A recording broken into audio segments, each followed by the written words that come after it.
Investigators with the National Transportation Safety Board arrived in Montana Monday following a deadly Amtrak trail derailment over the weekend. At least 3 people were killed Saturday afternoon when the Empire Builder train overturned near Joplin, Montana. Amtrak says 8 of the 10 cars derailed, and the company's CEO says they're, quote, fully cooperating with the investigation. Meg Oliver has the latest. 911, where's your emergency? Hi, I'm on an Amtrak train in Montana that just crashed. These 911 recordings captured the terrifying moments immediately after an Amtrak train from Chicago to Seattle derailed along a remote stretch in north central Montana. And ambulances. Okay. Approximately how many do you think? Lots? Bad? Yeah. Of the 141 passengers and 17 crew members aboard, 3 were killed, dozens were hurt. Today, the dead were identified as 74-year-old Donald Varnado and his wife, 72-year-old Marjorie. The Georgia couple was celebrating their 50th anniversary.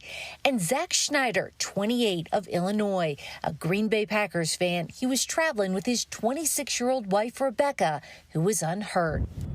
Today, NTSB investigators combed the scene in search of clues to the cause of the crash. The train had been moving below the 79-mile-per-hour limit at the time of the accident. The tracks went through a regular inspection just 2 days earlier. We are not ruling anything out at this point. We have ruled everything in. Late this afternoon, those cars that remained upright were rolled away. Oh my God, it's on its side. Social media captured the scope of the damage. Rail cars tossed on their sides, passengers stranded, luggage scattered. I was laying down in my compartment on a bed, so luckily I just tumbled. Andrew Savula was bound for Portland. I heard a loud bang, and then the cars tipped. Wayne Freed was switching cars when he held on for dear life. And my legs were dangling down below, and the windows broke out down below, and which is how we eventually escaped. Tonight, I talked with Zach's wife, Rebecca, over the phone. She said they were traveling to Portland, Oregon, where they spent their honeymoon 7 years ago. She called him the kindest, most genuine person you'd ever meet. Ed? Meg Oliver, thank you. And for more, I want to bring in CBS News transportation and safety consultant Robert Sumwalt. He also served as chairman of the National Transportation Safety Board from 2017 to earlier this year.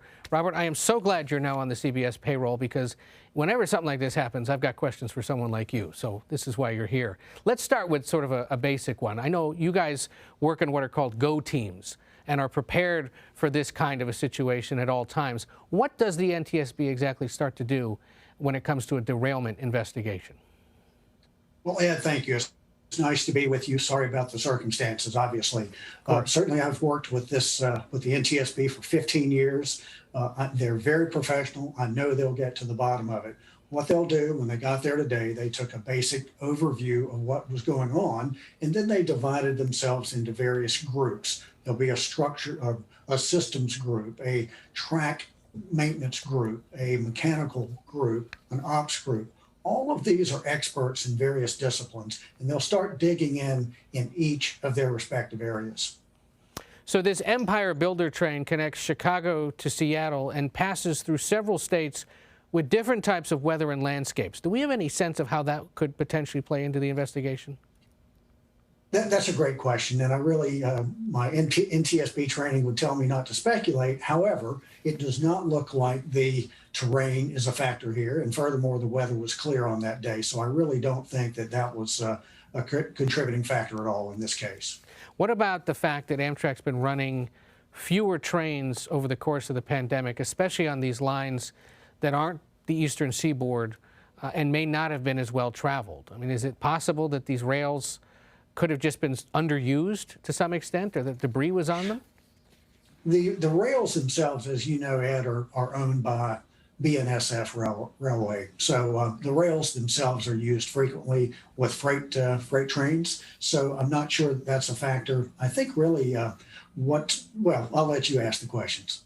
Well, let me ask you this. In 2015, the federal government mandated that all railroads must implement what's called positive train control. I think this was after a situation in Philadelphia kind of put a big point on the fact that this was needed. Explain what this is, and could it have been prevented, or could it have helped prevent this derailment in Montana potentially? Positive train control is a wonderful invention, but it's really only designed to prevent 4 types of accidents: overspeed, derailments,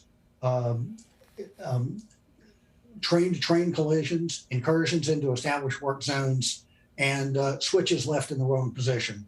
Now, as far as overspeed, the vice chairman of the NTSB reported that the train was going 75 to 78 miles per hour. The speed limit is 78. So I don't think that speed limit was 79. I don't think that that's an issue here. Switch left in the wrong position. The vice chairman reported that this derailment happened right before the switch. So I don't think that's an issue.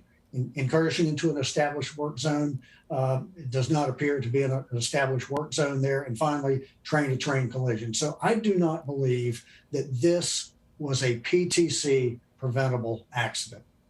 And generally, Amtrak's got a, what is the status of their safety record? Are they still pretty safe to ride? Well, that's a big question there. A lot of folks travel safely by the nation's railroads every day. Unfortunately, when things like this happened, it is oftentimes disastrous. I would say that, well, there again, that's a loaded question. But you know, we have seen several derailments with Amtrak over the years. Does that necessarily mean that they're unsafe? I'm not sure. We have seen several derailments over the years with Amtrak. Sure. Before we let you go, Congress is, of course, debating the infrastructure bill. That big bipartisan infrastructure bill includes billions for transit and rail. What improvements do you believe are most needed for the nation's railways, and do you believe some of them would improve safety?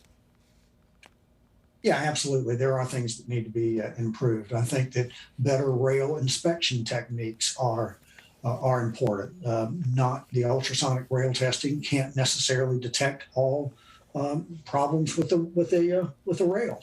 And I think really this accident's going to come down to a few different things. It's going to come down to maybe a track issue or perhaps wheels on the train itself. So better rail inspection techniques, wider implementation of positive train control. Even though I just got through saying PTC would likely not have prevented this accident, I think we do need greater implementation of that. Right now, it only covers about 40% of the nation's rail miles, and better funding for highway grade crossing accidents. I think those things right there would greatly improve rail safety.